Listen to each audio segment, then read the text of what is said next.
자, 사사기 6장, 7장, 8장. 그래서 사사기 6, 7, 8장은 기드온 이야기고요. 그 다음에 이제 9장에는,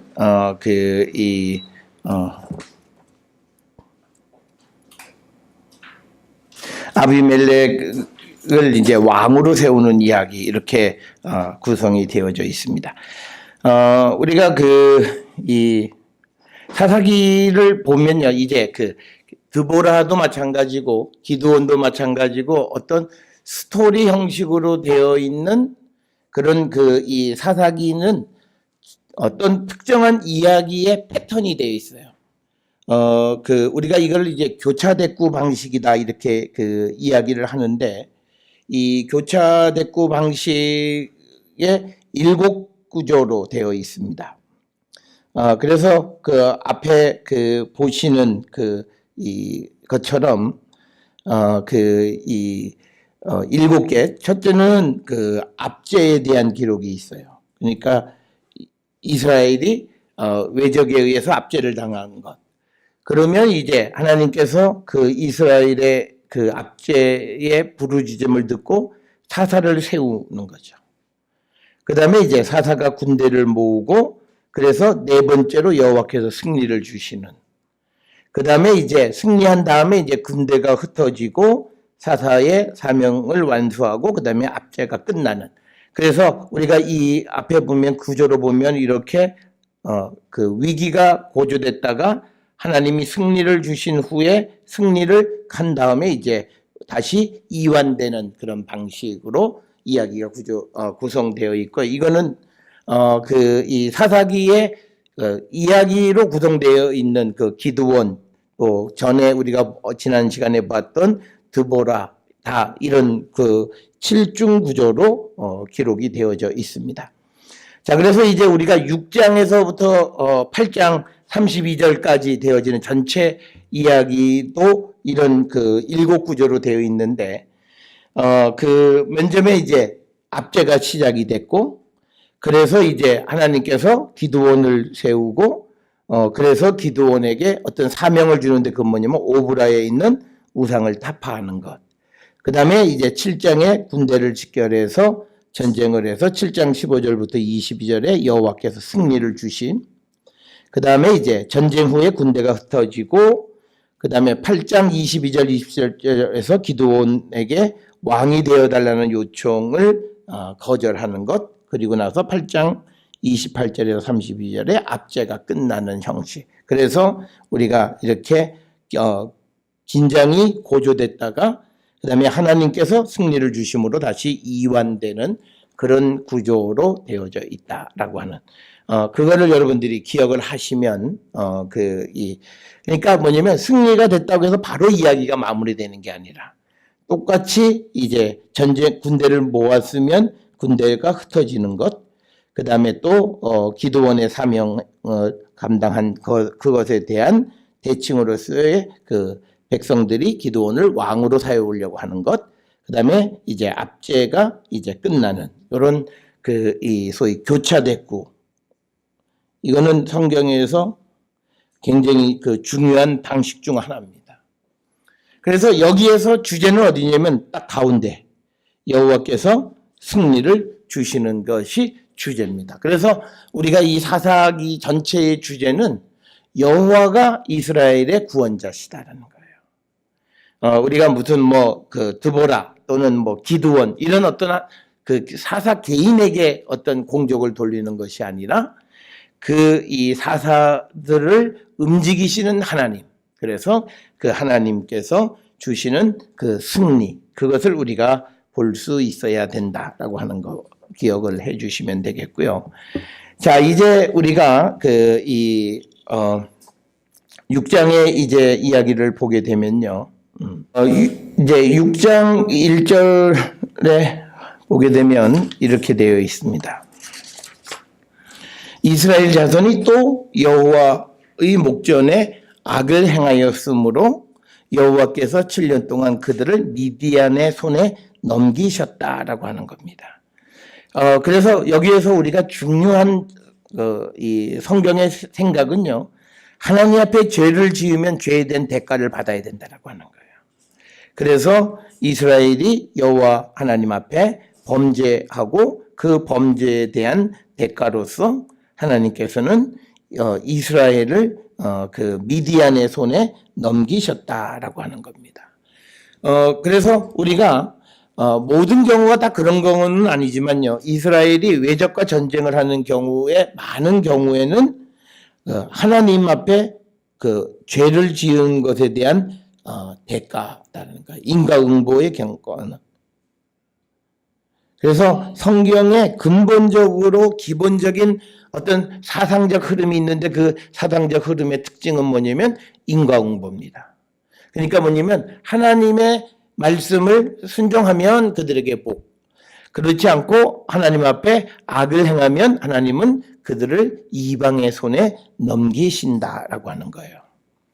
그래서 이 미디안의 손에 넘겼다는 말은 미디안에게 패배하게 하셨다. 그리고 이것을 악에 대한 벌이라고 하는 그런 관점에서 이해하고 있다라고 하는 거죠.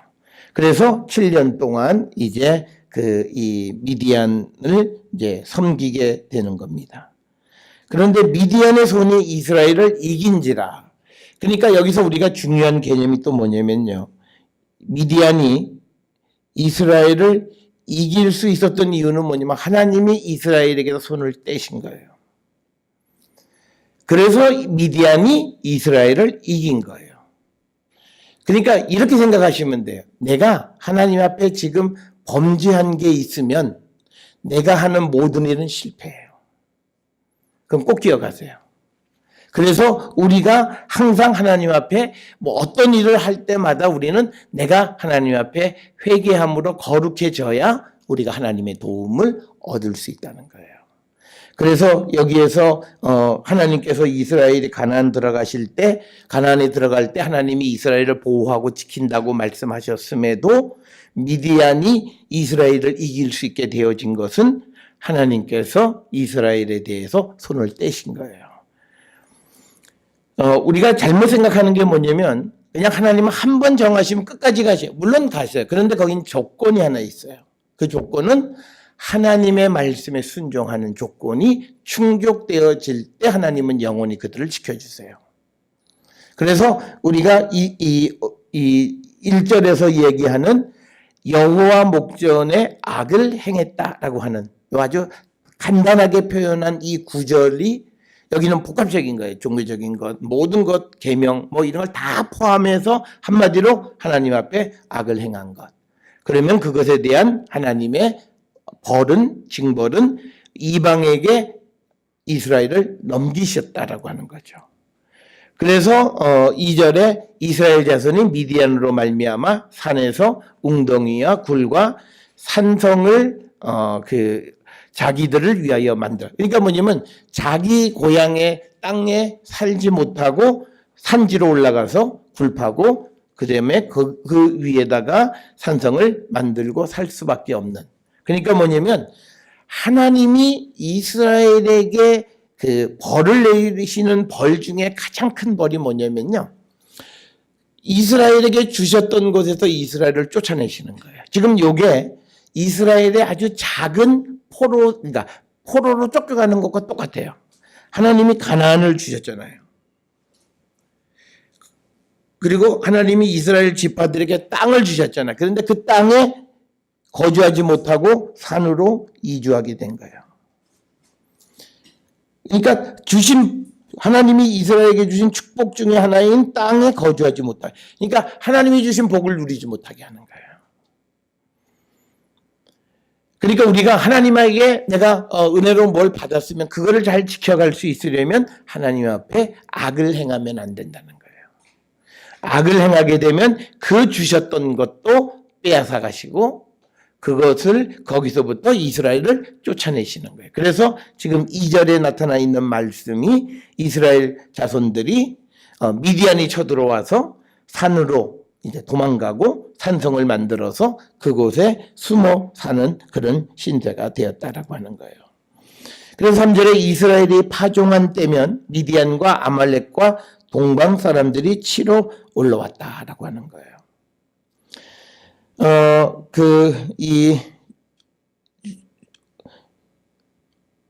이렇게 보시면 돼요. 미디안이 그들이 오는 지역이 어디냐면요. 미디안들은 대부분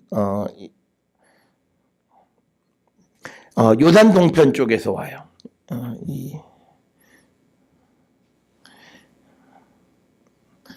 요단 동편 쪽에서. 그러니까 나중에 우리가 보게 되면 이제 미디안이나 이 사람들이 도망가는 지역이 요단 숫꽃 이 지역으로 도망을 가요. 그러니까 뭐냐면 지금 미디안이 어디서 오냐면 이 요단 동편, 이 요단강이에요. 가운데가. 여기에서부터 요단강을 건너서 이제 나중에 보면 이제 오브라라고 하는 곳에 이 싸움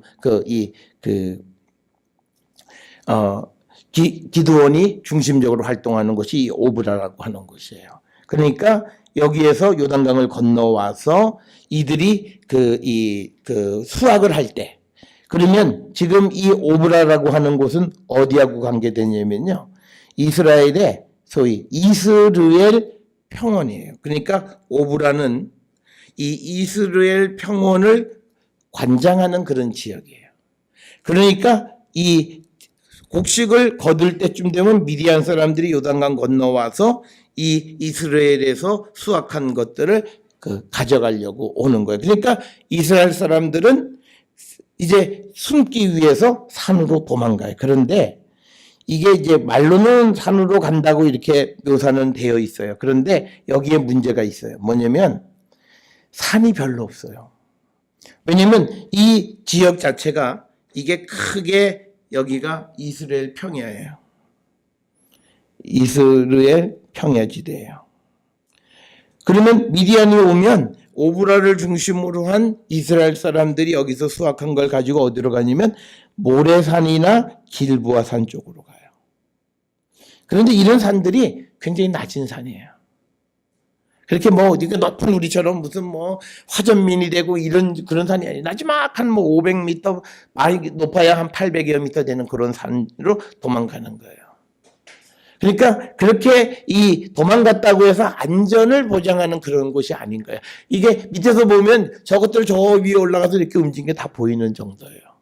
이게 무슨 한 2000m, 3000m 되는 산지로 숨어들어야 이게 안 보이고 그런데 그게 아니라 그냥 민둥산이 이렇게 되어 있는데 여기서 저것들 저 위에 올라가서 저기서 하는구나. 이 밑에서 다 보이는. 그러니까 안전이 나빠져. 사람이요. 가장 우스운 게 안 보이면 안전한다고 생각해요.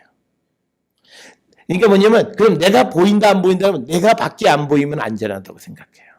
그래서 우리가 이 꽁이 도망가면 대가리 문서 쳐박는 거예요. 그리고는 자기는 안전하다고 생각해요. 이 몸이 다 밖으로 나섰는데. 그러니까 그런 거예요. 그래서 지금 이스라엘 사람들이 파종하는 때가 되면 미디안과 아말렉 그리고 동쪽에 있는 사람들이 치러 올라오는 거예요.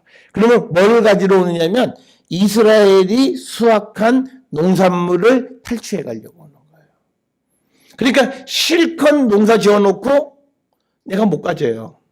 그러니까 뭐냐면 하나님이 이스라엘에게 땅을 주시고 또 특별히 땅 가운데서 이 오브라라고 하는 곳은 이스라엘 평지 아주 좋은 평야를 주셨으면 거기서 수확을 해서 그걸 먹고 살아야 되는데 하나님 앞에 죄를 지면요. 그거 농사는 짓게 해요. 그런데 그것을 원수가 가져가게 하는 거예요. 그러니까 우리말에 착한 열심히 일했는데 남는 게 하나도 없다. 그건요, 만약에 자기 생활이 그러면 그건 신앙적으로 돌아보셔야 돼요. 그건 하나님이 그 사람의 인생을 원색에 남겨주는 거예요. 우리는 하나님의 은혜 가운데 있는 사람 내가 노력한 것 이상의 수확을 얻게 돼 있어요. 그런데 우리가 흔히 장사하시는 분들 그러잖아요. 남는 거 하나도 없고 앞으로 남고 뒤로 미친다. 그럼 만약에 그런 인생이면요, 그거는 신앙적으로는 하나님 앞에 한번 샅샅이 뒤져볼 일이 있어요. 그럴 수가 없는 거예요. 그런데 지금 여기에 이스라엘이 파종할 때면 그 파종한 것을 미디안 아말렉 동방 사람들이 치러 올라오는 거예요. 그래서 4절에 진을 치고 가사에 이르도록 토지 소산을 멸하여 이스라엘 가운데에 먹을 것을 남겨두지 아니하고 양이나 소나 나귀도 남기지 아니하였다. 그러니까 뭐냐면 와서 탈취해 가는데 적당히 해 가는 게 아니에요. 그러니까 뭐냐면 탈취를 해 가도요. 많은 걸 가져가고 사람들이 먹고 살 수 있도록 남겨두게 탈취를 해 가면 그래도 살만해요. 그런데 그게 아니라 아무것도 남겨두지 않고 먹을 것이 없게 만들어 버리는 거예요. 그런데 그건 뭐냐면 미디안이 아주 악랄하기도 하지만 이건 뭐냐면 하나님의 징벌로서 외적의 침입이에요. 그러면 그 상황은 보통 다른 외적들이 들어와서 그 나라를 공격해서 뭘 뺏어가는 것보다 훨씬 더 상황은 나쁜 상황이 돼요. 왜? 하나님이 나하고 지금 등진 거예요. 하나님이 이스라엘하고 등지신 거예요. 그러니까 우리가 하나님하고 등져서는 될 일이 없어요. 그것만 우리가 꼭 기억을 하면 되는 거고, 그러니까 지금 이 기드온의 이야기가 우리에게 보여주는 건요, 이스라엘의 가장 곡창지대예요. 여기는 최소한 먹고 사는 거, 지금 뭐 식량 이런 거는 전혀 걱정을 안 해야 되는데, 그런데 그곳에 걱정을 하는 거예요. 그래서 먹을 것을 남겨두지 않게 먹고 사는 게 걱정스러워요. 그건 뭐냐면 하나님이 만드신 상황이라는 거예요. 그 이유는 1절에서 나왔듯이 이스라엘 자손이 여호와의 목전에서 악을 행한 결과라고 하는 거예요.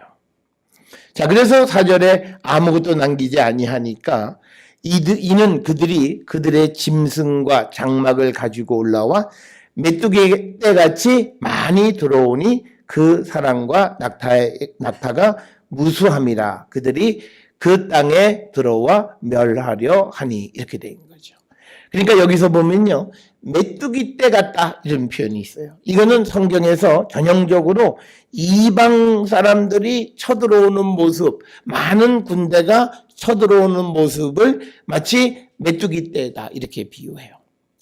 특별히 우리가 이 이스라엘이 출애굽을 할 때 메뚜기 떼, 그래서 그 모든 곡식을 싹 다 쓸어버린 모습이 우리가 그 메뚜기 재앙이 있어요. 그것에 견주어서 외적이 쳐들어왔고 앞에 4절에서 설명하듯이 식량을 하나도 남기지 않고 싹 다 긁어가는 모습을 마치 메뚜기 떼다 이렇게 표현을 합니다. 그래서 성경에서는 이방 군대의 침입에 대한 은유적 표현이 메뚜기 떼다라고 하는 이런 표현을 사용하고 있고요. 우리가 이것은요, 요엘서에 보게 되면 잘 나타나요. 요엘서를 한번 보시면요.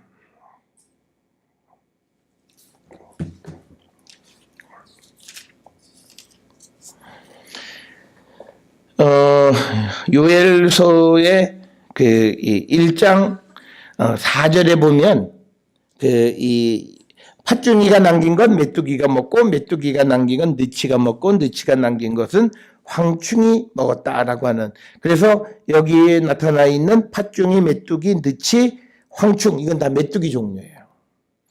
그래서 그 외적이 쳐들어오는 그 모습을 메뚜기가 쳐들어오는 메뚜기 떼가 어떤 지역을 딱 쓸어버리는 그런 모습으로 비유하고 있고요.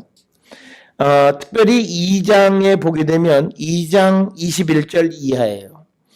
거기 뭐라고 되어 있냐면 땅이여 두려워하지 말고 기뻐하며 즐거워할지어다 여호와께서 큰 일을 행하셨음이로다 이렇게 기록이 되어 있고요. 그러면서 쭉 내려가서 25절에 내가 전에 너희에게 보낸 큰 군대 곧 메뚜기와 느치와 황충과 팥중이가 먹은 횟수대로 너희에게 갚아주리라. 그러니까 여기에서 지금 메뚜기, 느치, 황충, 팥중이를 마치 하나님께서 보낸 군대로 이렇게 설명을 하고 있는 거예요.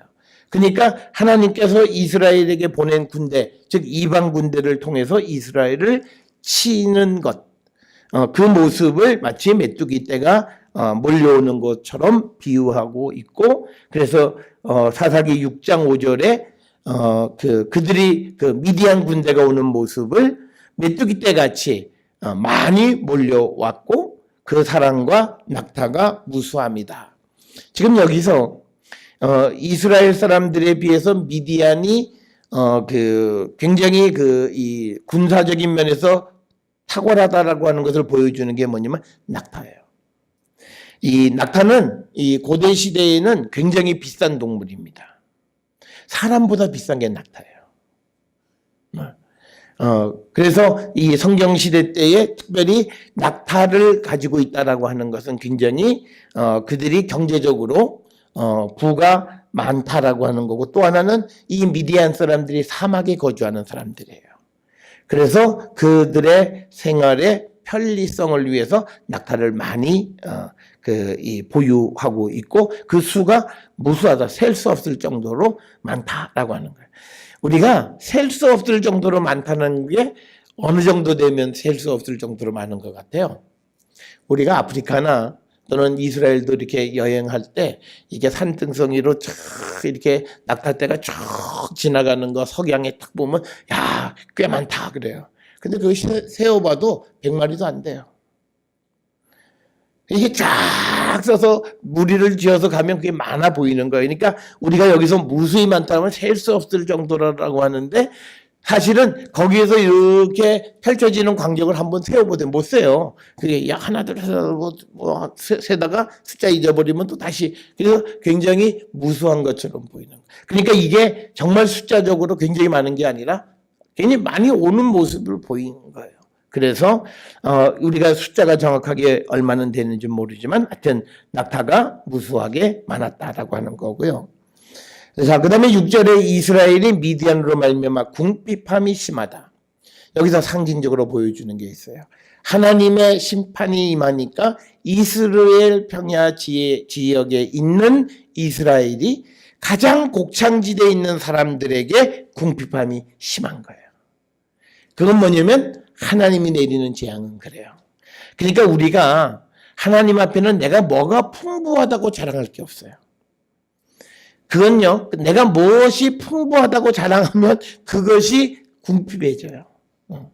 그러니까 하나님은 그 사람이 소중하게 여기는 게 뭐냐를 건드리세요. 그러니까 이스라엘 사람들은 가나안에 들어와서 이제 자기들이 아주 곡창지대에서 농사짓고 먹고 사는데 부족함이 없이 사는 것을 자랑하면서, 그래서 이제 해마다 농사에 이 생산이 오고 그다음에 그게 남고, 그러니까 이제 하나님 없어서 살 수 있을 것 같으니까 우상을 섬기기 시작하는 거예요. 다른 데 관심을 갖는 거예요. 그러니까 우리가 먹고 살기 바쁘면요, 먹고 사는 일에만 그냥 살아요. 그런데 여유가 생기면요, 경제적 여유, 시간적 여유가 생기면 그다음부터 딴 걸 생각하는 거예요. 그러니까 성경에서는 물질적 풍요는 결코 하나님의 축복으로 얘기하지 않아요. 네. 그래서 이 이스라엘 사람들이 아주 비옥한 지역에 있는 사람들이 오히려 궁핍함이 심해졌다라고 하는 것.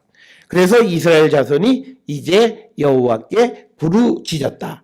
이 여호와께 부르짖었다라고 하는 이 한 표현을 통해서 우리가 그냥 이 사람들이 그냥 하나님을 찾은 게 아니에요. 이 부르짖음 속에는요, 자기들의 지금까지의 삶에 대한 회개가 포함되어 있는 거예요. 하나님 앞에 악을 행한 그 삶이 잘못됐다라고 하는 걸 시인하는 거예요. 그래야 하나님 앞에 부르짖을 수 있어요. 그러니까 우리가 뭐가 불가능하냐면요, 회개하지 않고 하나님 앞에 기도한다는 건 말이 안 돼요.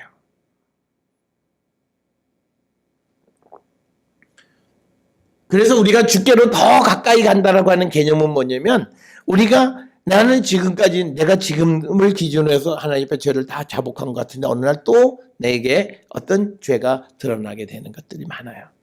그렇기 때문에 성경은 기본적으로 우리가 하나님 앞에 부르짖는다라고 하는 그 말에서는 지금까지의 삶에 대한 회개가 전제되어 있는 부르짖음이에요.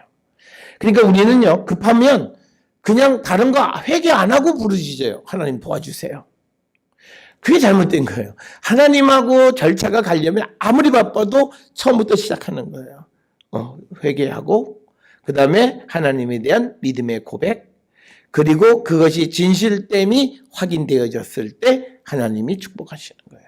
그리고 하나님이 도우시는 거예요. 그래서 이 부르짖다라고 하는 말 한마디 속에는 과거에 대한 회개까지 다 포함되어져 있는 것이다 라고 하는 겁니다.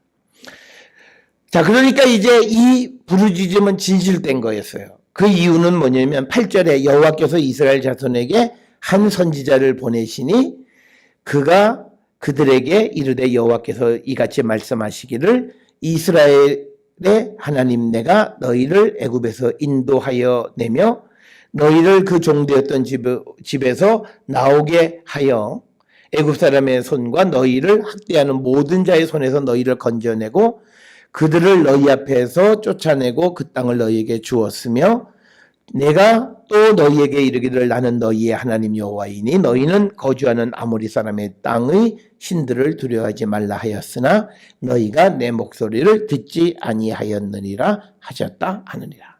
그러니까 뭐냐면 이 선지자를 통해서 8절부터 시작을 해서 10절까지의 핵심은 10절에 있는 거예요. 아모리 사람의 땅의 신들을 두려워하지 말라고 했는데 너희가 두려워해서 그 신을 섬겼다는 거예요.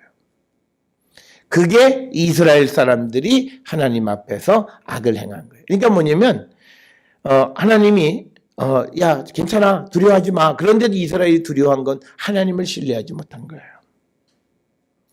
그러니까 우리가 사람이 자기 스스로 안전장치를 많이 하는 사람들이 있어요. 그는 신앙적으로 좋은 건 아니에요. 그거는 어찌 보면 하나님께서 나를 지켜주신다라고 하는 것은 믿음이 부족한 거예요. 그러니까 내가 안전장치를 해야 돼요. 그러니까 우리의 삶이 그런 게 세상에서는 준비성이 있고 철저하게 대비해. 그런데 우리는 참 공교롭게요. 준비가 철저할 때 실패해요. 그러니까 우리가 보통 목사들이 설교하고 나서 서로 얘기할 때 뭐냐면 설교 준비를 많이 할수록 은혜가 없어요. 그러니까 이게 그렇다고 해서 설교 준비를 하지 말라는 개념이 아니니까 뭐냐면 자기의 노력이 많이 들어갈수록 거기에는 하나님의 은혜를 찾기가 어려운 거예요. 이게 사람이 부족하면 하나님에게 구하는 거예요. 그러니까 뭐냐면 이런 거예요. 성경 본문에 어떨 때는 말씀에 잘 생각도 안 되고 이게 무슨 주제인지 잘 안 될 때는요. 방법이 없어요. 둘 중에 하나예요. 책을 펴보든가 아니면 하나님 앞에 기도하든가 하는 거예요. 그러니까 어쨌든 간에 하나님의 도움을 요청해요. 그런 것이 자기 생각에는 아주 자기 스스로 확신이 없다고 생각하지만 그 사람은 하나님의 도움을 받았기 때문에 그 일은 성공해요. 그게 우리에게 중요한 자세예요. 그러니까 나는 내가 잘할 수 있는 부분에서 반드시 실패해요. 하나님은 우리에게 내가 잘할 수 있다고 생각하는 그 부분에서 반드시 실패하게 하세요. 그래서 우리가 유명한 얘기 있잖아요. 전문가가 뭘 하면 안 돼요. 그게 참 신기한 거예요. 전문가들이 뭘 해요? 예를 들어서 무슨 주식 투자다, 무슨 경제다, 이런 거. 그래서 유명한 얘기가 돈 벌려면 경제학자 말을 들으면 돈 못 번다. 이게 신기하잖아요. 우리가 생각할 때는 그 사람들이 경제에 대해서 이론적으로 바삭할 것 같죠. 그러니까 그 사람들은 자기만 믿는 거예요. 그런데 어떤 다른 변수가 하나 딱 발생하면 아무도 거기에 대해서는 어떻게 할 수가 없게 돼 있어요. 그래서 지금 이 이스라엘 사람들이 왜 아모리 사람들의 그 신들을 두려워하냐면 하나님에 대한 믿음이 없는 거예요. 그냥 똑같은 거예요. 우리가 하나님에 대한 믿음이 있으면 세상이 두렵지 않아요. 그러니까 우리가 두려워하는 건 뭐냐면 하나님에 대한 믿음이 없는 거예요. 무슨 일을 두려워하거나 세상 살아가는 일에서 근심과 걱정이 많은 것이 믿음이 이거 똑같은 거예요. 지금 이스라엘 사람들에게 가나안에 들어갈 때 아모리 사람의 땅의 신들 두려워하지 말라. 그랬는데 이스라엘이 하나님의 목소리를 듣지 아니하였다고 지금 말씀하는 거예요. 그러니까 뭐냐면 8절부터 10절까지 해서 이야기하는 건 뭐냐면 하나님이 왜 진노하셨는데 그 진노의 이유를 설명하는데 그 이유는 하나님에 대한 철저한 신뢰가 없었다는 거예요. 그 신뢰가 없었던 건 뭐냐면 하나님뿐만 아니라 아모리 사람들의 신들을 두려워하는 거예요. 그러니까 뭐냐면 그렇다고 해서 이스라엘 사람들이요 여호와 하나님을 섬기지 않은 건 아니에요. 그 여호와도 섬겼어요. 그런데 그 여호와만 가지고는 불안한 거예요. 그러니까 아모리 사람의 땅의 신들을 두려워하고 그들을 섬기고 하나님도 같이 섬긴 거예요. 그게 문제인 거예요. 그러니까 사람이 생각할 때는 우리 하나님 여호와도 지켜주고 또 저 신도 내 편이고 그러니까 나는 안전해라고 하는데 그게 하나님 보셨을 때는 손을 빼요. 그러니까 우리가 있는 거야. 내가 이 일을 준비하는데 여기서 도와주고 여기서 도와주고 이게 많은 도움이 생기면요 그 일은 안 되는 일이에요. 이게 아이러니예요. 하나님만이 도움이 될 때 하나님은 도우세요. 그러니까 뭐냐면 공적이 하나님에게로만 안 가요. 이게 만약에 하나님도 돕고 사람도 돕고 아무리 사람의 신도 돕고 다 도우면 누가 도운 줄 몰라요. 그러면 사람이 이건 그래도 하나님이 나 주셔서 그렇게 생각 안 해요. 그러니까 이게 우리가 이런 거예요. 처음에는 무슨 일을 하면요. 하나님 감사합니다. 그래요. 그리고 조금 지나면 그래도 내가 열심히 했지. 그렇게 얘기하고 그래서 내가 이걸 할 만하니까 하나님이 하게 해주셨지. 점점 자기에 대한 가치가 높아져요. 이거는 자존감 아니에요. 그거는 결국은 망하는 거예요. 그건 결국은 안 돼요. 그래서 이 10절의 말씀이 굉장히 중요한 거예요. 딱 하나예요. 아무리 사람들의 신을 두려워하지 말라 그랬는데 그걸 두려워해서 그 신을 섬긴 거예요. 그게 이스라엘이 하나님의 진노의 대상이 되는 이유 중 하나라는 거예요. 그래서 우리가 세상 살아갈 때요. 하나님 말고 다른 안전장치를 많이 하면 우리 인생 실패해요. 이게 성경의 가르침이에요. 그러니까 우리가 성경하고 세상하고 다른 가르침이 이거예요. 세상은 그런 안전장치가 많으면 안전한 거예요. 그런데 하나님은 아니에요. 나만 믿으라는 거죠. 나 외에는 다른 것이 없음을 믿으라. 이게 우리가 성경에서 가르쳐 주는 거예요. 거기에 그 목소리를 듣지 않았기 때문에 이스라엘이 미디안의 공격을 받게 됐다라고 하는 원인을 설명해요. 그러니까 뭐냐면요. 우리가 은혜 받은 사람은 뭐냐면요. 내가 무엇이 하나님 앞에 문제임을 알아요. 지금 아는 거예요. 하나님이 알려주셨어요. 그러니까 뭐냐면 우리가 예수 믿으면서 난 뭐가 죄인지도 모르는데 자꾸 교회에서는 죄인이라 그건 아직은 신앙 시작도 안 한 거예요. 출발이 안 된 거예요. 내가 하나님 앞에 무엇이 문제라고 하는 것을 아는 게 은혜인 거예요. 그래야 하나님의 도움이 구체적으로 내게 필요해요. 그래서 믿음이 시작하는 거예요. 그냥 우리는 하나님 앞에 우리가 죄인임을 고백하라 그러면 그냥 보편적으로 포괄적으로 그냥 우리는 죄인이다. 이렇게 그래갖고는 안 돼요. 분명히 내가 하나님 앞에 뭔가가 문제라고 하는 것을 찾아야 돼요. 그리고 성경은 모든 경우에는 하나님을 만난 사람은 그걸 다 찾아요. 그래서 그거를 버리거나 그 삶을 바꿀 때 하나님이 그를 도우시는 거예요. 그래서 지금 이스라엘에게 원인이 뭐라고 하는 걸 분명하게 성경은 가르쳐줘요. 그러니까 우리가 말씀을 통해서 우리가 예수 그리스도를 믿게 되는 것 중 하나는 뭐냐면 내가 죄인임을 분명하게 알아요. 말씀을 보니까 내가 이 면에서 죄인이었구나. 이 문제를 주님 앞에 내놓고 그래서 주의 도움을 우리가 받게 되어진다라고 하는 거죠. 자, 그래서 8절부터 10절까지는 하나님께서 원인을 분명하게 이야기하시는 거예요. 자, 그 다음에 이제 11절에서 여호와의 사자가 아비에셀 사람 요아스에게 속한 오브라에 이르러 상수리 나무의 아래에 앉으니라. 마침 요아스의 아들 기드온이 미디안 사람에게 알리지 아니하려 하여 밀을 포도주 틀에서 타작했다라고 하는 거죠.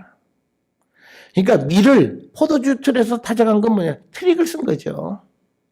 왜냐면 이거 전부 다 하면 다 가져가잖아요. 그러니까 뭐냐면 밀을 포도주 짜는 것처럼 해서 밀을 타작을 하는 거예요, 지금. 이렇지 않으면 먹고 살 수가 없어요. 다 미디안 사람들이 전부 다 모든 것을 뺏어가는 거예요. 자, 여기서 이제 등장하는 지명이 하나 있어요. 오브라라고 하는 곳이에요. 오브라는 이 앞에 지도 보시면요. 이스라엘의 오늘날 아플라라고 하는 곳이에요. 그곳이 이 오브라예요. 그러면 이게 어디냐면 나사렛과 가까워요. 그리고 여기가 무깃도예요. 거기와도 가깝고 여기가 벳산이에요. 그러니까 이 지역이 전부 다 이렇게 돼서 여기가 이스라엘 평야예요.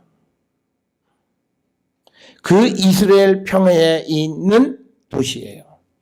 그러니까 이 오브라라고 하는 곳은 평소에는 먹고 사는데 아무 지장이 없는 곳이에요.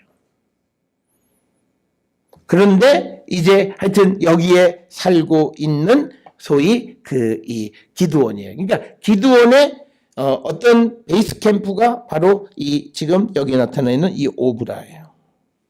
오브라. 이 성지순례 가시면 나사렛에서 대부분 보면 나사렛에서 무기또로 이동을 해요. 그때 다 지나갔어요. 아플라라고 하는 곳은 오늘날 교통의 요지예요. 꼭 여기를, 그러니까 나사렛은 조금 높은 곳에 있어요. 그러니까 나사렛에서 이렇게 보면 이스라엘 평지가 이렇게 내려다 보여요. 나사렛은 산동네예요. 그리고 그 밑에, 그러니까 나사렛은 높은 곳이고 그 밑에 여기가 이스라엘 평지인데 거기서 나사렛에서 차 타고 내려와서 아플라라고 하는 도시를 거쳐서 그 다음에 무기또로 가게끔 돼 있어요. 그래서 다 이 아플라라고 하는 곳은 지나는데 그게 오늘 우리 기도원의 오브라라고 하는 것은 잘 몰라요. 오브라라고 하는 바로 이곳입니다. 이 오브라가 어느 지파냐? 지금 이 이야기 속에서 보면 아비에셀이 등장해요. 그런데 여호수아 17장 2절에 보면 아비에셀은 므낫세의 후손으로 기록되어 있어요. 그런데 제가 왜 이게 조금 문제가 된다고 말씀을 드렸냐면요. 우리가 지파 지도를 보게 되면 이렇게 돼요.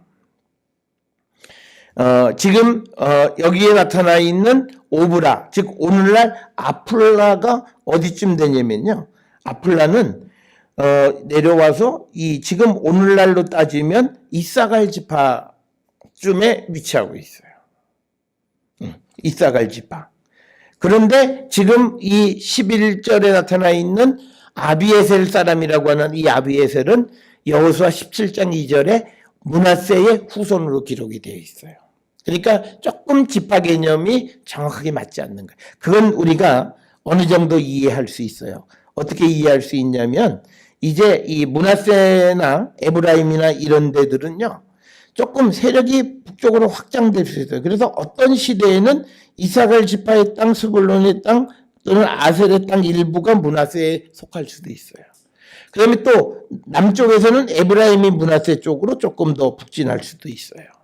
그래서 우리가 이 이야기가 언제 기록되어졌느냐에 따라서 우리가 여호수아 17장 2절에 도시 지파별로 속한 지역들에 대한 명단이 있긴 하지만 약간의 차이가 있을 수 있다라고 하는 것. 그걸 우리가 염두에 두시면 좋겠습니다. 그래서 우리가 이 성경상에서 지금 이야기상의 오브라 그리고 기드원 그 다음에 아비에서는 전부 다 므낫세 지파에 속하는 사람들로 되어 있다. 그래서 교재 128페이지 보면 오브라의 위치에 대해서 알려진 바 없으나 많은 학자들은 므낫세 지파 지역에 위치한 아플레로 본다. 이렇게 우리가 설명을 합니다. 자, 그래서 이제 12절에 보면 여호와의 사자가 기드온에게 나타나 이르되 큰 용사여 여호와께서 너와 함께 계시도다. 자, 여기서 이제 우리가 보통 하나님은 이스라엘과 함께 계시죠. 그래서 이스라엘이 전쟁을 나갈 때 기본적으로 같이 가시는 게 기본적인 거예요. 그런데 오늘 이 기드온의 이야기에서는요. 하나님께서 직접 안 가요. 하나님은 기다려요. 그리고 그래서 우리가 이 뒤에 보면 기드온이 그래. 제가 전쟁에서 승리할 때까지 여기 계십시오. 그건 뭐냐면 만약에 전쟁을 같이 나갔다 오면 그럴 필요가 없죠. 뭐 기다리고 자시고 할 게 없잖아요. 그런데 그러니까 우리가 하나님이 전쟁에 직접 동행하시는 방법도 있고 또 하나는 하나님이 택한 자가 대리전이에요. 그러니까 뭐라고 되어 있냐면 오늘 12절에 여호와의 사자가 하나님께서 앞에 11절에서 기드온을 택했고 그 기드온을 하나님께서 내가 너와 함께 한다라고 하는 거예요. 그러니까 기드온이 누구를 대신해 하냐면 하나님을 대신해서 이스라엘의 전쟁을 수행하는 거예요. 이 경우에 하나님은 어디 계시냐? 하나님은 전쟁터에 가지 않으세요. 그렇지만 전쟁터에 가시지 않았지만 하나님이 가신 것과 똑같은 개념인 것이 바로 그 전쟁을 수행하는 기드온이 하나님으로부터 택함을 받은 사람이기 때문에 그렇다. 그래서 우리가 한다는 거예요. 그러니까 지금 기드온은 하나님에 의해서 택함을 받은 자이고 보냄을 받은 자예요. 그래서 그가 전쟁할 때 하나님을 대리하는 거예요. 그래서 사도 바울이 강조하는 게 있죠. 나는 하나님께로부터 택함을 받고 보냄을 받은 사도다. 그 말은 나는 하나님을 대리하는 거고 내가 가는 곳곳마다 하나님이 함께 하신다라고 하는 것을 표현하는 거예요. 그게 굉장히 중요한 표현이에요. 그래서 우리가 세상에 내가 하나님께로부터 보냄을 받았다는 그 자의식은 굉장히 중요한 거예요. 내가 하나님께로부터 어떤 곳에 보냄을 받았다는 얘기는 하나님 나와 함께 하신다는 거예요. 그런데 우리가 하나님이 날 보내셨다라고 하는 그런 생각이 잘 없어요. 세상에 우리를 보내시고 예수님이 우리를 보내시고 하는 그런 말씀이 있는데 그런 개념들이 없어요. 그러니까 뭐냐면 우리는 나는 내가 홀로라고 생각하는 거예요. 그러니까 우리가 임마누엘의 개념을 어떻게 생각하냐면 내가 하나님께로 보냄을 받을 때 하나님이 그에게 함께 하시는 거예요. 그에게 능력도 주시고 그 일을 하게끔 해주시는 거예요. 그래서 그가 가는 것은 모든 게 하나님을 대리하는 거예요. 그러니까 우리가 세상을 살아갈 때 하나님께로부터 세상에 보냄을 받았다라고 하는 인식을 가지고 살아야 내가 하는 모든 일이 하나님이 계시는 거예요. 그러니까 우리는 어떻게 생각하냐면 하나님은 어떻게든지 내게 임하소서 그게 아니에요. 내가 하나님께로부터 보냄을 받는 순간 지금 이거예요. 하나님이 함께 하시고 하나님이 그를 도우시고 그가 하는 모든 것은 하나님의 능력으로 행하는 것과 같은 거라는 거예요. 그런데 오늘 살아가는 많은 사람들이 내가 하나님께로부터 보냄받았다는 생각이 없어요. 그러니까 보냄을 받았다는 생각이 뭐냐면 사도라는 생각이에요.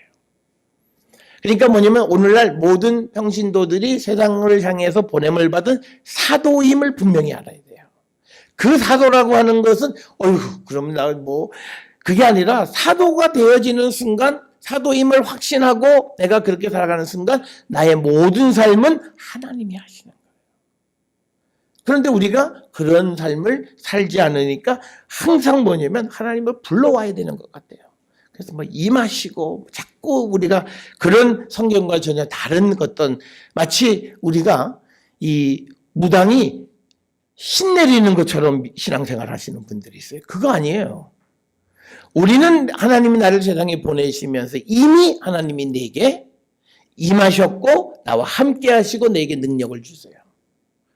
그래서 내가 하는 모든 일이 하나님의 일을 내가 하는 거예요. 그러니까 우리가 사업을 하든 공부를 하든 뭘 하든 이 생각이 있어야 되는데 이 생각을 하지 않으니까 열심히 공부하고는 또 내가 어떻게 주님을 위해서 일할까 이렇게 생각하는 거예요. 그래서 오늘 우리가 이 기드온에게 여호와의 사자가 나타나서 여호와께서 너와 함께 계신다라고 하는 거예요. 그러니까 13절에 기드온이 그에게 대답하되 오 나의 주여 여호와께서 우리와 함께 계시면 어찌하여 이 모든 일이 우리에게 일어났나이까. 우리 조상들이 일찍이 우리에게 이르기를 여호와께서 우리를 애굽에서 올라오게 하신 것이 아니냐 한 그 모든 이적이 어디 있나이까. 이제 여호와께서 우리를 버리사 미디안의 손에 우리를 넘겨주셨나이다. 이렇게 말하는 거예요. 그러니까 이제 뭐냐면 지금 하나님께서 앞에서 설명한 이유가 있어요. 너희를 애굽에서 이끌어 왔지만 그런데 너희들이 내 말을 듣지 않았기 때문에 하나님께서 이스라엘을 미디안에 넘기셨다는 거예요. 그러니까 이스라엘 사람들은 이 기드온을 무슨 생각을 하면 아니 여호와께서 우리와 함께 하신다는데 왜 우리가 졌냐 이 얘기를 하는 거예요 지금. 하나님이 함께 계시면서 이적을 베풀어서 우리를 가나안으로 이끌어 주셨는데 그때 행하셨던 하나님의 능력은 다 어디 갔고 우리가 오늘 미디안에게 져서 이 꼴이 됐냐라고 하는 거예요. 여호와께서 그를 향하여 이르시되 너는 가서 이 너의 힘으로 이스라엘을 미디안의 손에서 구원하라. 내가 너를 보낸 것이 아니냐 하시니라. 여기서 우리가 조심하셔야 돼요. 14절에서 여호와께서 너의 힘으로라고 얘기를 해요. 이게 기드온의 힘이 아니에요. 왜 그러냐면 우리가 이미 앞에서 보았듯이 우리가 12절에 여호와의 사자가 기드온에게 이르되 너는 큰 용사고 여호와께서 너와 함께 계신다. 이렇게 이야기를 했고, 그래서 이제 기드온이 보냄을 받았기 때문에 기드온은 자기 힘이 아니라 자기에게 임하신 하나님의 능력으로 이스라엘을 미디안의 손에서 구하는 거예요. 그러니까 우리가 잘못 이해하는 게 이거예요. 뭐냐면 내가 하나님의 용사, 그러면 어떤 일에 하나님 우리를 쓰실 수 있어요. 그러면 하나님이 내게 힘을 주셔서 내가 소유를 해서, 그래서 그 다음에 뭘 해. 그 다음에 내가 그 일이 끝나고 난 다음에도 나는 그 능력이 내게 그냥 남아있는 것처럼 생각해요. 그거 아니에요. 하나님께서 우리를 보내시면 이미 보내실 때 우리에게 그냥 너 가. 그래서 네가 하고 싶은 대로 해. 이게 아니라 하나님이 보내실 때 하나님의 능력을 우리에게 주세요. 그래서 기드온한테 뭐라 해? 넌 큰 용사야. 하나님 너와 함께 해. 요거 딱. 그러니까 뭐냐면 하나님이 나와 함께 하니까 나는 내가 내 힘으로 하는 게 아니라 나와 함께 하시는 하나님의 힘으로 싸우는 거예요. 그래서 미디안으로부터 이스라엘을 구원하시는 거예요. 그러니까 뭐냐면 하나님이 개입하셔야만 이스라엘은 이길 수 있어요.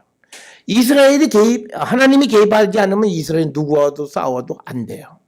그러니까 여기에서 이야기하는 너의 힘으로 하는 것은 기드온의 힘이 아니라 기드온에게 임한 하나님의 능력으로 싸우라는 거예요. 그러니까 문제는 이거예요. 기드온이 이걸 믿으면 가서 싸우는 거고 못 믿으면 못 나가는 거예요. 기드온이 자기가 이게 그래도 내가 어떻게 해? 뭐 뭔가를 좀 어떻게 그러니까 그 갈등이 15절에 나오잖아요. 그러나 기드온이 그에게 대답하되 오 주여 내가 무엇으로 이스라엘을 구원하리이까? 보소서 나의 집은 므낫세 중에 극히 약하고 나는 내 아버지 집에서 가장 작은 자이다. 이렇게 얘기하는 거예요. 그러니까 나는 힘이 없다. 이 얘기를 하는 거예요. 그러니까 므낫세에서도 제일 약하고 그 아버지 집에서도 가장 작은 자인데 내가 어떻게 이스라엘을 구원하겠느냐라고 이야기하는 거예요.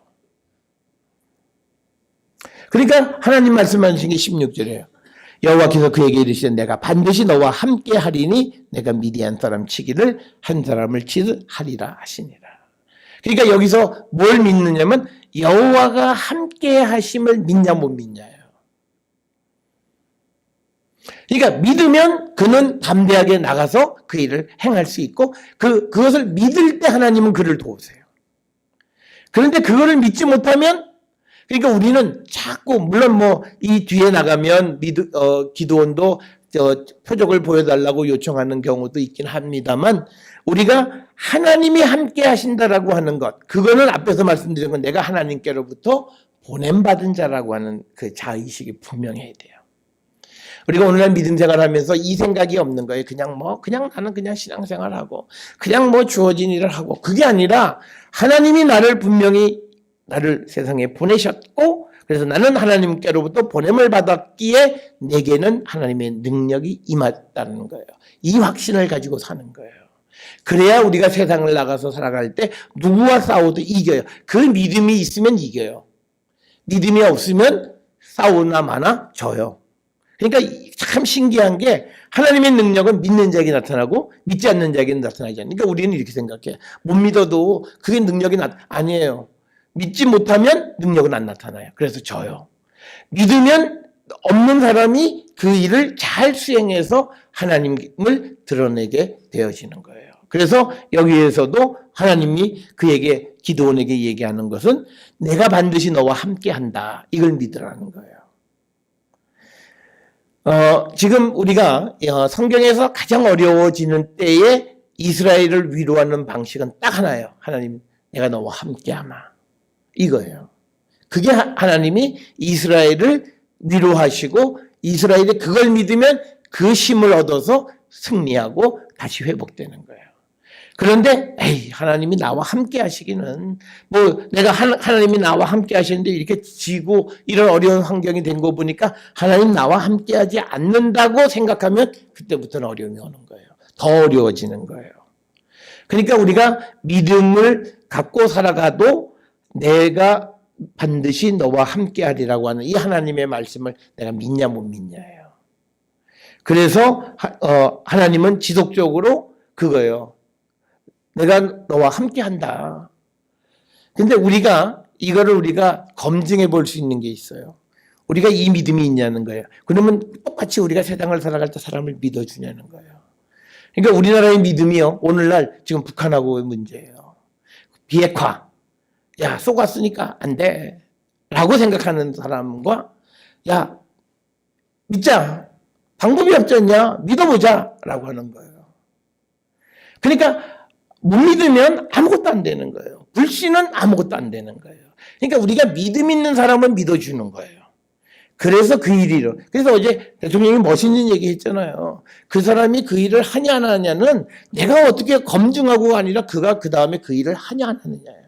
말한 대로 행하느냐 안 하느냐를 통해서 아는 거지 내가 뭐 아무리 그 사람이 말로 뭐 말했다라고 해도 그걸 안 지키면 소용이 없는 거죠. 똑같은 거예요. 그래서 하나님이 반드시 함께 하신다는 걸 믿냐 못 믿냐. 그러니까 하나님은 기드온에게 딱 그것만 강조하는 거예요. 그러니까 기드온이 그에게 대답하되 만일 내가 주께 은혜를 얻어 싸우면 나와 말씀하신 이가 주 되시는 표징을 내게 보이소서. 그러니까 나에게 말씀하시는 분이 하나님이심을 드러내 보여주시옵소서. 우리는 항상 꿈에 뭐 수염 달리고 하얀 옷 입었으면 다 주님, 하나님 맞다야 막 그러잖아요. 진짜 하나님이에요? 우리 확인해 보셔야 돼요. 정말 주님이세요? 우리가 환상들 보면요, 스가랴나 또 다니엘이나 이런 데 물어보잖아요. 이 환상에 내가 보는 게 정말 주님 맞으세요? 확인을 해야 되잖아요. 그런데 우리는 그냥 내 경험으로 그냥 하는 거예요. 그게 우리 신앙이 위험한 거예요. 그러니까 지금 여기서도 기드온이 뭐냐면 나하고 지금 대화하시는 분이 하나님이심을 내가 믿을 수 있게. 그러니까 지금 말을 못 믿는 게 아니에요. 이게 하나님이시면 모든 게 다 오케이. 그런데 지금 내게 말하시는 분이 하나님이시냐, 그걸 내가 믿을 수 있는 어떤 표징을 보여달라고 하는 거예요. 그래서 우리가 어쩌면요, 그 사탄 보고도 주님 봤다 그럴 수도 있어요. 물어보지 않았잖아요. 그냥 하얀색 두루마리기만 입고 있고 그러면 예수님 봤다 그래요. 자기 생각에. 근데 하얀 두루마리 입어도 우리가 요한계시록에 보면 이게 옷차림만 갖고는 알 수가 없어요. 근데 우리는 그러니까 우리의 습성이에요. 항상 겉모습 보고 그냥 사람 판단하는 거예요. 그러니까 저건 예수님 같아. 그럼 예수님이야. 근데 알고 봤더니 예수님 아니에요. 근데 우리가 보았던 환상이 다 거짓이라는, 대부분이 거짓인 것을 확인하는 방법은 딱 하나 있어요. 내가 주님을 만났으면 그 사람이 변해야 돼요. 안 바뀌잖아요. 그러면 내가 본 건 주님이 아니에요. 정말 주님을 뵀으면 그럴 수가 없죠.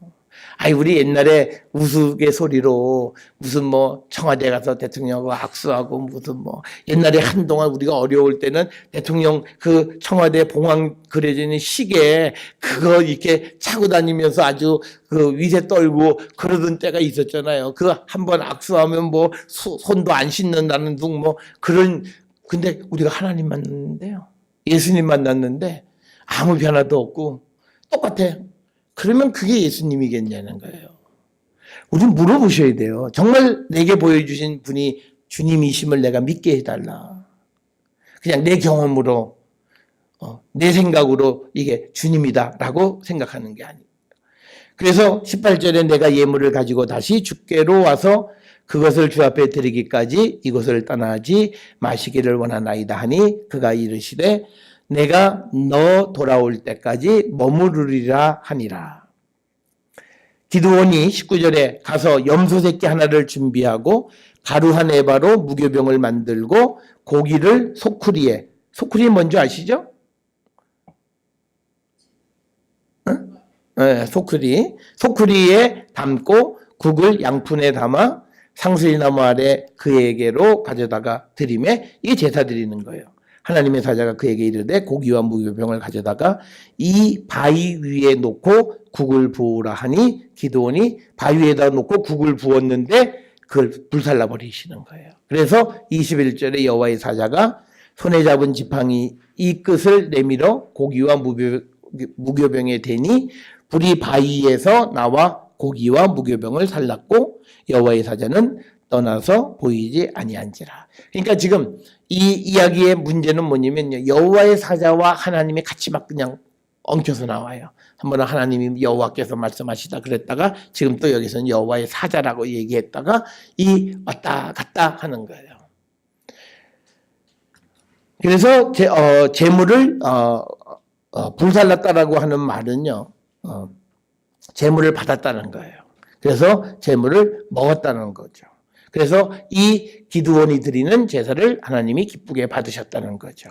그래서 기드온이 그가 여호와의 사자인 줄 알고 이르되 슬프도소이다. 주 여호와여, 내가 여호와의 사자를 대면하여 보았나이다. 그러니까 뭐냐면 그러니까 여호와의 사자 혹은 하나님을 보면 죽는다는 전통인 거죠.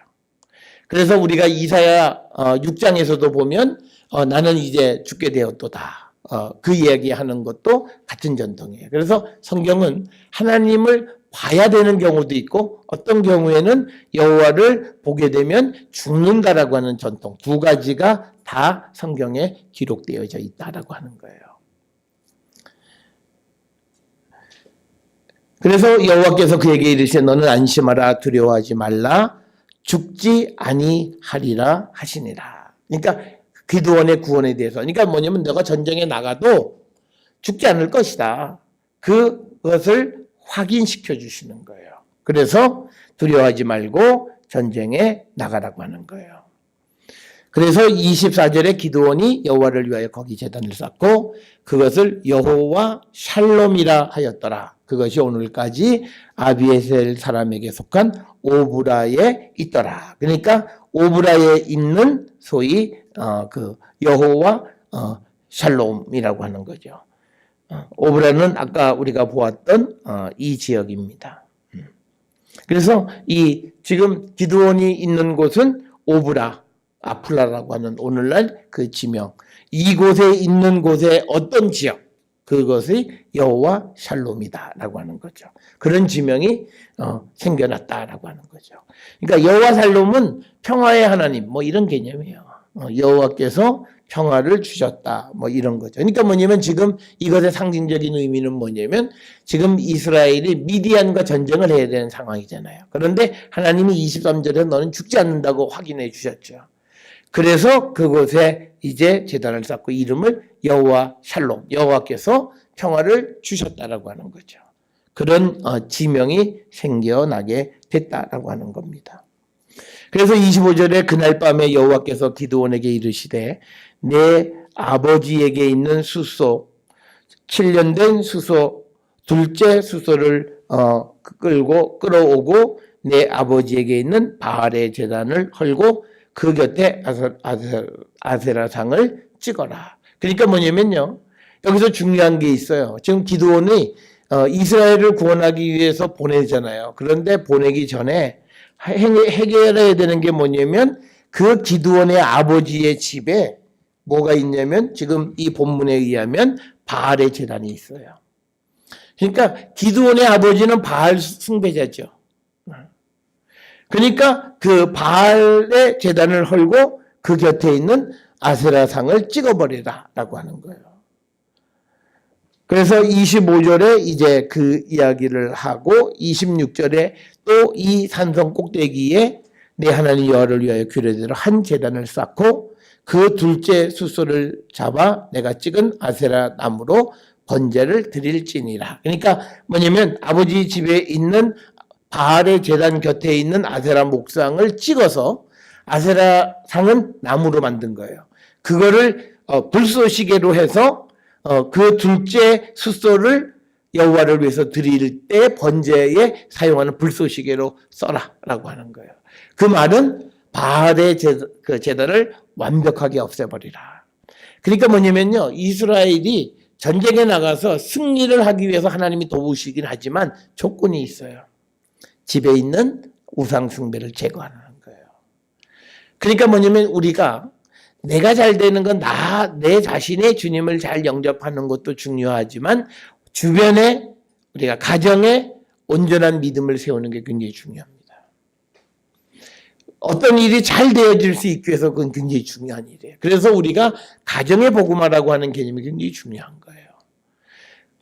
왜 그러냐면요. 하나님이 기본적으로 하시는 방법이 뭐냐면요. 우리가 흔히 죽 써서 개 주지 않으세요. 우리가 호세아서에 보면 이스라엘 사람들이 하나님이 주신 모든 걸 가지고 바알을 섬겼다. 그게 이스라엘의 죄예요. 그걸 가지고 하나님을 섬기는데 그러니까 뭐냐면 하나님이 왜 이 기드온의 주변에 있는 만약에 기드온에 나가서 승리해서 전리품이나 이런 걸 가져오면 그 아버지는 자연히 받잖아요. 그러면 하나님이 도와서 승리를 한 전리품을 그 아버지가 그 우상을 숭배하는 사람이 받는 꼴은 주님이 못 보세요. 그래서 나가기 전에 그 아버지 집에 있는 그 바알의 제단을 없애버리라는 거예요. 그리고 대신에 여호와를 위한 제단을 쌓으라는 거예요. 이게 굉장히 중요한 일입니다. 그러니까 우리는 나만 잘하면 되는 것 같아요. 그런데 우리가 정말 근본적인 어떤 변화가 있으려면 이게 돼야 돼요. 그러니까 우리가 오늘날 우리가 세상을 살아가면서 오늘날은 종교가 굉장히 다양하기 때문에 이런 사람들이 있어요. 한 가정에 엄마와 자녀가 이 종교가 다른 사람들도 있고요. 같아도 어떤 사람은 이단을, 그러니까 엄마는 이단, 딸은 이렇게 되어지는 집들이 있어요. 이거는 말이 안 돼요. 이거는 우리가 이 기드온에게서 하나님이 기드온에게 놀라운 승리를 주시기 위해서 앞에서 해결하는 방법이 있어요. 그 중에 하나가 전쟁에 나가기 전에 하나님의 도움을 얻기 위해서는 우상 숭배를 제거해야 돼요. 그러니까 우리가 하나님의 도움을 구하려면 내 삶이 우상 숭배적인 삶이면 안 되는 거예요. 그러니까 뭐냐면 내가 교회만 잘 나가 그게 중요한 게 아니라 내가 살아가는 삶의 공간 자체가 하나님을 예배하는 곳이 돼야 돼요. 그것 중에 하나가 뭐냐면 가정예배예요. 그러니까 가정예배는 굉장히 중요한 것 중에 하나예요. 오늘날 우리가 이 가정예배들을 잘 못 드리지만 드리는 가정들이 있어요. 그 가정예배 드리는 그 전통을 우리가 귀하게 여겨야 돼요. 지금 여기서도 똑같은 거예요. 아버지가 바알의 제단을 쌓았잖아요. 그리고 아세라 목상을 세워놨잖아요. 그거를 아들 보고 가서 그거를 쳐 없애버리라는 거예요. 그러니까 기드온도 이게 겁나니까 밤에 하는 거예요. 그래서 27절에 보세요. 이에 기드온이 10사람을 데리고 여호와께서 그에게 말씀하신 대로 행하되 그의 아버지의 가문과 그 성읍 사람들을 두려워함으로 이 일을 감히 낮에 행하지 못하고 밤에 행했다. 여기서 중요한 건요. 인간의 마음에 두려움이 있을 수 있어요. 그렇지만 이거예요. 두려워서 안 했냐? 두려움에도 불구하고 했냐라고 하는 거예요. 여기에 포인트는 뭐냐면 두려움이 있어요. 아버지, 그 다음에 가문의 사람들, 성읍 사람들, 그 사람들을 두려워하지만 그럼에도 그가 하나님의 말씀대로 행했다는 거예요. 그러니까 우리는 많은 사람들이 두려우니까 사람으로서 그거 어떻게 해? 못해. 그래서 안 하는 게 마침 당연한 것처럼 얘기하는데 그게 아니라 두렵지만 그러나 그래서 사람의 눈에 띄는 낮에는 못하고 밤에라도 하나님의 말씀대로 행했다는 거예요. 이게 우리에게 중요한 겁니다. 그러니까 28절에 그 성읍 사람들이 아침에 일찍 일어나 본즉 바알의 제단이 파괴되었으며 그 곁에 아세라가 찍혔고 새로 쌓은 제단 위에 그 둘째 숫소를 드렸는지라. 그러니까 뭐냐면 하나님을 위한 제단을 새로 쌓고 그 둘째 숫소를 하나님 앞에 드린 흔적을 발견한 거죠. 그러니까 29절에 서로 물어 이르되 이것이 누구의 소행인가 하고 그들이 캐어 물은 후에 이르되 요아스의 아들 기드온이 이를 행하였도다 이렇게 얘기하는 거죠. 그러니까 이제 성읍 사람들의 복수가 시작되는 거예요. 30절에 성읍 사람들이 요아스에게 이르되 너의 아들을 끌어내라. 그는 당연히 죽을지니 이는 바알의 제단을 파괴하고 그 곁에 아세라를 찍었음이라 하니. 요아스가 자기를 둘러선 모든 자에게 이르되 너희가 바알을 위하여 다투느냐? 너희가 바알을 구원하겠느냐? 그를 위하여 다투는 자는 아침까지 죽임을 당하리라. 바알이 과연 신일진데 그의 제단을 파괴하였은즉 그가 자신을 위해 다툴 것이니라 하니라. 그러니까 이제 요아스는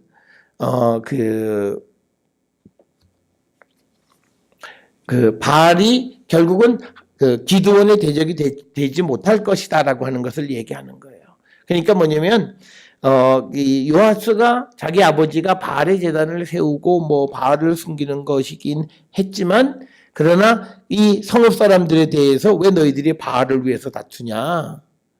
이 질문을 하는 거예요. 너희가 바알을 구원하겠느냐? 그를 위하여 다투는 자는 그러니까 바알을 위해서 다투는 자는 아침까지 죽임을 당하리라. 그리고 바알이 과연 신일진데 그의 제단을 파괴했은즉 그가 자신을 위해서 다툴 것이니라. 그래서 만약에 바알이 신이라면 자기 제단을 파괴한 사람들을 위해서 그들을 처형할 것이다. 그 얘기를 하는 거예요. 그러니까 지금 이 요아스의 어투는 바알이 신이 아니라고 하는 거죠. 그러니까 이 아들의 행위를 보고 이 지금 요아스의 행위가 바뀌어진 것을 볼 수가 있어요. 우리가 이 앞에서 25절에 보면 여호와께서 기드온에게 이르되 내 아버지에게 있는 숫소 7년 된 둘째 숫소를 끌어오고 내 아버지에게 있는 바알의 제단을 헐라 이렇게 얘기했었어요.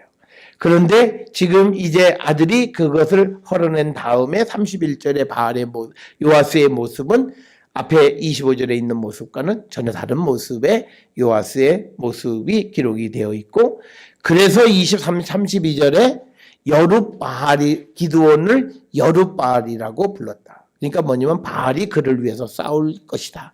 그러니까 바알이 기드온을 대적해서 싸운다는 뜻이에요.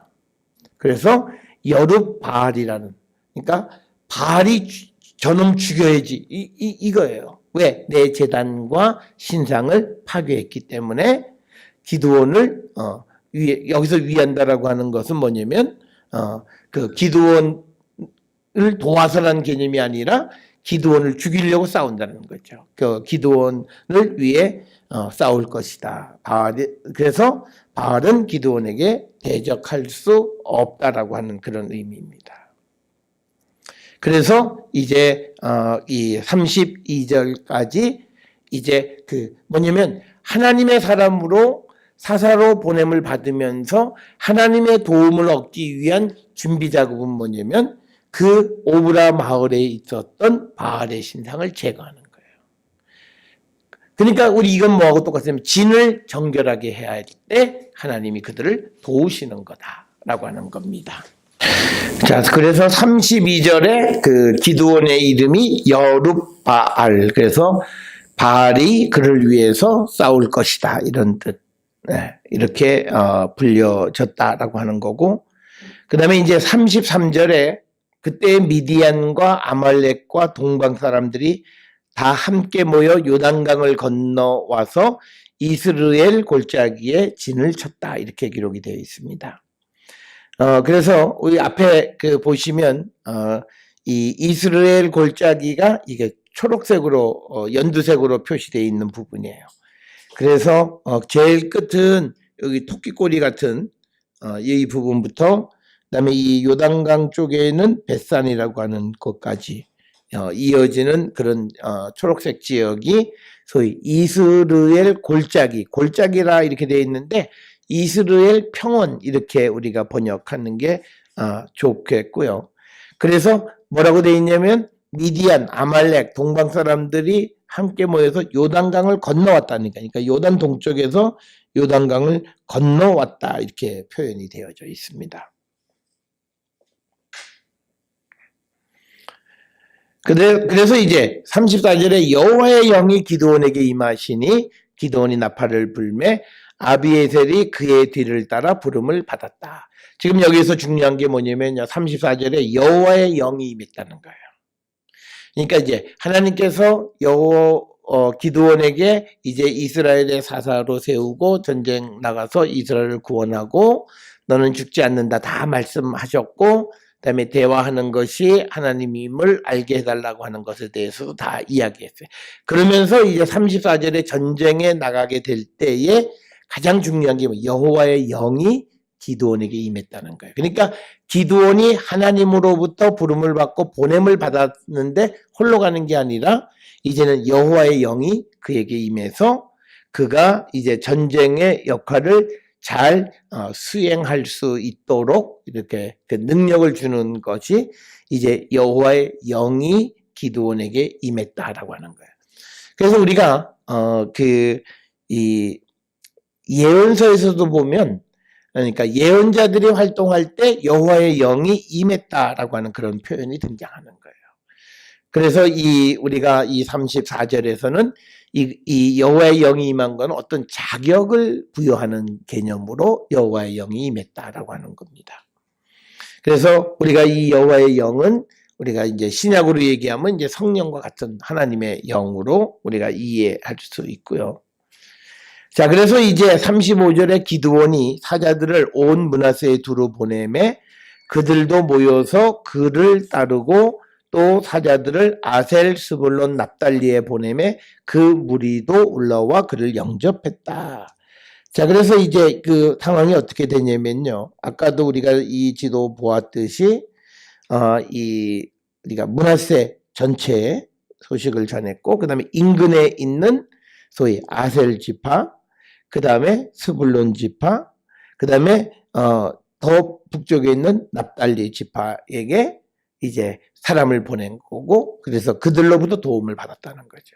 그러니까 뭐냐면 연합전선을 하는 거죠. 연합. 그러니까 므낫세를 중심으로 해서 아셀, 스불론, 납달리로부터 이제 도움을 받았다라고 하는 겁니다. 그러니까 이건 뭐냐면 이스라엘에 어떤 전쟁을 위한 상비군이 없었잖아요. 상비군은 그러니까 군인이 훈련되어 있는 군인이 주둔하고 있는 거예요. 그래서 전쟁이 오면 그들이 나가면 되는데 이스라엘은 누가 쳐들어오면 그때 이제 나팔을 불고 해서 사람들을 모집해서 그 다음에 전쟁을 수행하는 방식이에요.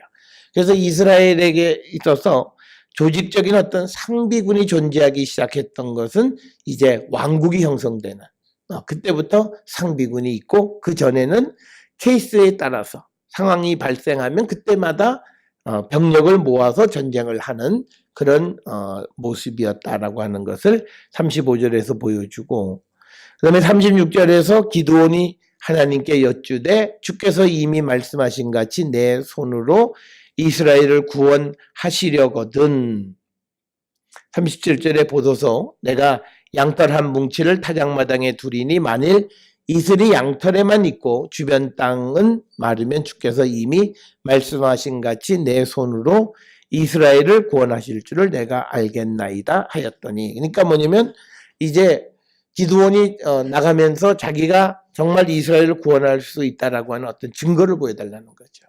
그 증거 중에 하나가 뭐냐면 양털 뭉치가 있는데 이슬이 양털에만 있고 주변 땅에는 내리지 않는 그런 이적을 보여달라고 하는 거예요. 하나님께서 이스라엘 이적을 베푸실 때요. 어떤 특정 지역에만 이적을 베푸시는 이야기들은 우리가 이스라엘이 출애굽을 할 때 애굽 사람과 고센에 사는 이스라엘 사람들이 있는데 우박이나 재앙이 애굽 사람들에게만 내리고 이스라엘 사람들에게 내리지 않았던 그런 그 경험이 있어요. 그래서 뭐냐면 선별해서 내린다라고 하는 거죠. 그러니까 오늘 이 말씀에서도 보면 양털에는 이슬이 내리고 주변 땅에는 이슬이 내리지 않는 것. 그 모습을 보게 되면 하나님께서 이스라엘에게 이스라엘을 구원하시고 또 기드온에게 이스라엘을 구원할 수 있도록 해주신다는 것을 내가 알겠다라고 하는 거죠. 그러니까 38절에 그대로 된지라 이튿날 기드온이 일찍 일어나 양털을 가져다가 그 양털에서 이슬을 짜니 물이 한 그릇 가득 하더라. 그러니까 뭐냐면 이슬이 내리는 거죠. 이스라엘에서 이슬이 내렸다라고 하는 것은 건기에 해당하는 계절이에요. 그래서 대체로 건기는 4월부터 10월 사이에 절기에 해당하는 겁니다. 그 가운데 언제 이 전쟁이 있었던 걸로 우리가 추정을 하고, 그 다음에 이제 39절에 기드온이 또 하나님께 여쭈되 주여 내게 노하지 마옵소서. 내가 이번만 말하리이다 구하옵나니 내게 이번만 양털로 시험하게 하소서. 원하건대 양털만 마르고 주변 땅에는 다 이슬이 있게 하옵소서 하였더니 그 밤에 하나님이 그대로 행하시니 곧 양털만 마르고 주변 땅에는 다 이슬이 있었더라. 그러니까 뭐냐면요, 여기서 우리에게 보여주는 건 뭐냐면 하나님의 능력은 한쪽으로만 이적을 행하시는 게 아니에요. 양쪽 다 이적을 행하실 수 있다는 거예요. 그건 뭐냐면요, 우리가 하나님은 사람을 죽이기도 하고 살리기도 하신다는 거예요. 그래서 우리가 모세가 지팡이를 뱀으로 만드는 그 이적은 애굽의 술사들도 그 이적은 행해요. 그런데 거꾸로 뱀이 된 걸 다시 지팡이로 만드는 거는 모세만 하는 거고 하나님만 하실 수 있는 거라는 거예요. 그래서 하나님이 하시는 능력은 필요 충분 조건, 양방향으로 다 그 능력이 행하게 된다라고 하는 겁니다. 자, 그래서 이제 40절까지 이제 기드온이 하나님께 이 이스라엘을 구원하러 나가기 전에 이제 그 자신이 하나님께로부터 보냄을 받은 자임을 확인하고 또 그것을 확인시켜주는 그런 여러 가지 사건들이 기록되어 있는 것이 이제 6장의 이야기가 되겠고요.